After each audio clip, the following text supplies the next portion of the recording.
बर्तमान सीधासल आम नहीं जीव प्रोफेसर गणेशी लाल जी आम महामहिम राज्यपाल अच्छा सी कौन दवाक चाहूँगी वक्तव्य देखना कौन कहते।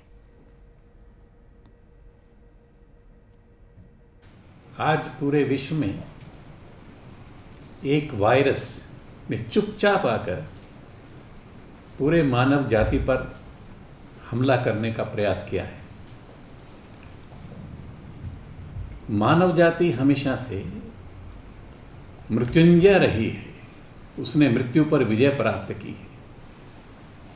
वह हर मनुष्य स्वयं शासित है, वह किसी के पराधीन होकर चल नहीं सकता। कैसा भी युद्ध हो, जमीनी हो या आसमानी हो, उस पर मनुष्य ने हमेशा विजय प्राप्त की है।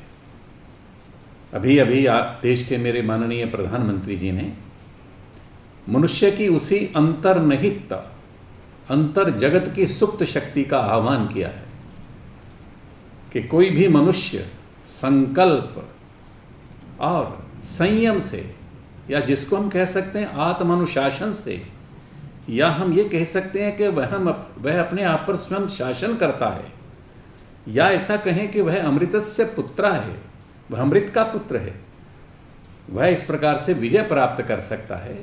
लेकिन युद्ध में जिस प्रकार की सावधानियां, जिस प्रकार के शस्त्र अस्त्र हमको चाहिए, उन शस्त्र अस्त्रों को भी हमको एकत्र करना पड़ेगा। सावधानी चाहिए, जिम्मेवारी चाहिए, जानकारी चाहिए, और उन लोगों के प्रति कृतज्ञता भी चाहिए जो इस युद्ध में फोर फ्रंट पर आगे जाकर अग्रिम पंक्ति में खड़े होकर लड़ाई लड़ने की क्षमता रखते हैं।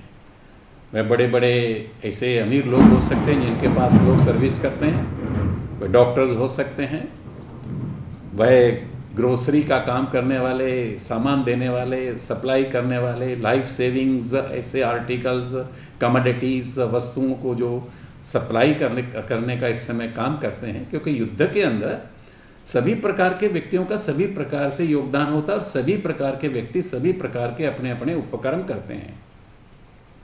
भारत के माननीय प्रधानमंत्री जी ने जिसका अनुमोदन बड़े हर्ष के साथ मेरे प्रदेश के, उत्कल प्रदेश के माननीय मुख्यमंत्री श्री नवीन जी पटनायक ने भी कहा है कि मनुष्य स्वयं शासित है, और हम इस हमले का, युद्ध का जो वायरस ने चुपचाप हमारे ऊपर आकर किया है, इसका हम जवाब 22 मार्च को जनता कर्फ्यू अर्थात स्वयं शासित होकर, आत्मानुशासित होकर, बगैर किसी के जैसे कहे, इस प्रकार से उसको प्रतिकार करेंगे।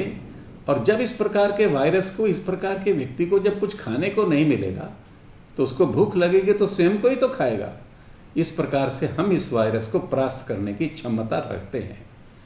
इसमें आदरणीय प्रधानमंत्री जी ने और मेरे प्रदेश के माननीय मुख्यमंत्री जी ने इस बात को भी कहा है कि जो सीनियर सिटीजन्स हैं, जो पहले से कहीं रोगग्रस्त हैं, वो कृपया ज़रा ज़्यादा सावधानी बरतें, क्योंकि युद्ध में नौजवानों की आवश्यकता होती है।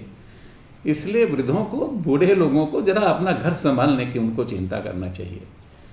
और वास्तव में अभिवादन, अभिनंदन, आभार उन लोगों का भी करना चाहिए जो इस युद्ध में प्रथम पंक्ति में खड़े होकर पूरे मानव जाति का साथ दे रहे होते हैं। मुझे लगता है कि हर युद्ध को हमने जीता है, हर बार जीता है, चाहे फनी का था, चाहे किसी प्रकार के साइक्लोन थे, चाहे किसी प्रकार की आपदाएं आई हैं। ये आपदाएं हमारे लिए छोटे मोटे खेल बन जाते हैं। शर्त केवल इतनी है कि पूरा विश्व और विशेषकर पूरा भारतवर्ष, क्योंकि भारतवर्ष ही दुनिया को बचाने की क्षमता रखता है।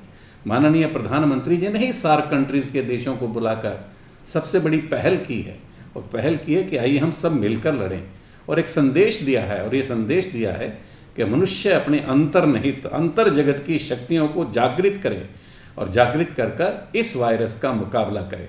और उसके लिए प्रथम चरण है कि कल 22 तारीख को मनुष्य स्वयं शासित होकर ये संकल्प ले, संयम धारण करे कि इस वायरस को हम अपने प्रदेश में, पूरे भारतवर्ष में किसी भी कीमत पर घुसने नहीं देंगे।